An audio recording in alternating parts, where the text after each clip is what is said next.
एक ऊंचे पहाड़ की चोटी पर एक शेर रहता था। वह शिकार करता, पेट भरता और उसके छोड़े हुए अधखाए पशु को फिर कई छोटे पशु खाया करते थे।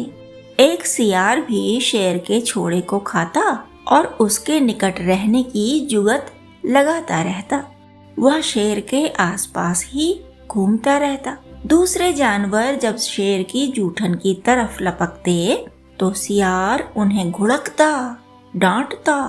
शेर की नजर बचाकर उन्हें दूर तक खदेड़ भी देता था।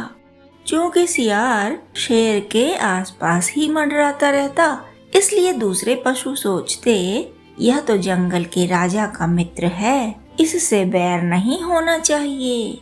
वे सियार की घुड़कियां सह लेते और उससे दबकर रह जाते थे। इस तरह शेर के बाद सियार भरपेट खाता और फिर जो बचता उसे बहुत सारे जानवर खाते। खा खा कर सियार खूब मोटा हो गया। दूसरे जानवरों को डरते सहमते देखकर वह गर्व से भर जाता। उसका घमंड दिन प्रतिदिन बढ़ता ही चला गया। वह शेर से कहता, मैं तुम्हारा दोस्त हूँ, मुझे भी तुम्हारी तरह दबंग होना चाहिए। मैं किसी से नहीं डरता, मैं तो सबको डरा कर ही रखता हूँ। और शेर उसकी बातों पर हंस देता। उसे बस मनोरंजन के काम की बातें लगती तो सुन लेता।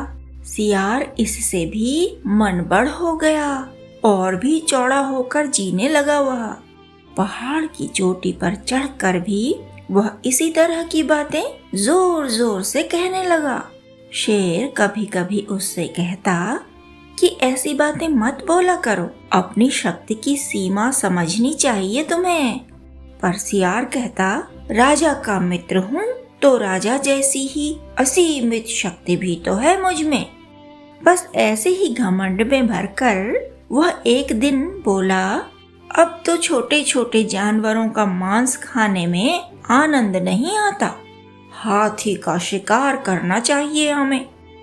शेर के मना करने पर भी एक दिन वह पहाड़ की चोटी पर खड़े होकर चिल्लाने लगा, आज मैं हाथी का शिकार करूंगा।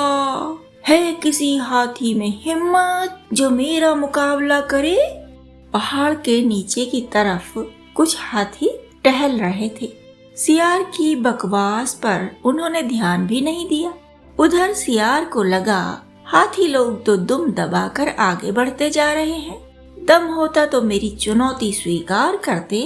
डर गए हैं मुझसे, तभी तो आगे भागे जा रहे हैं। जोश में वह बार बार कहने लगा, आज तो मैं हाथी का शिकार करूंगा। शेर ने उसे कई बार मना किया कि ओछी बातें मत करो, जोश में होश मत खो, पर सियार शेर की बात भी नहीं माना। घमंड में वह फूलता ही जा रहा था और फिर उसने तुरंत हाथियों के झुंड पर हमला करने के लिए पहाड़ की चोटी से एक जोरदार छलांग लगाई। उसने सोचा वह हाथियों की पीठ पर कूदेगा और फिर उनकी खाल उधेड़ डालेगा। लेकिन हुआ यह कि हाथियों पर उसके कूदने से कोई फर्क नहीं पड़ा। वे जैसे चलते जा रहे थे वैसे ही चलते रहे। सियार किसी हाथी की पीठ पर नहीं गिरा, बल्कि हाथियों के आगे धरती पर गिर पड़ा था धड़ाम से। और हाथी जैसे चल रहे थे वैसे ही चलते रहे।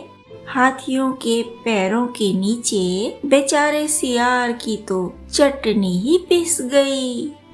मूर्ख को जब घमंड हो जाता है ना, तो ऐसी ही दुर्दशा होती है।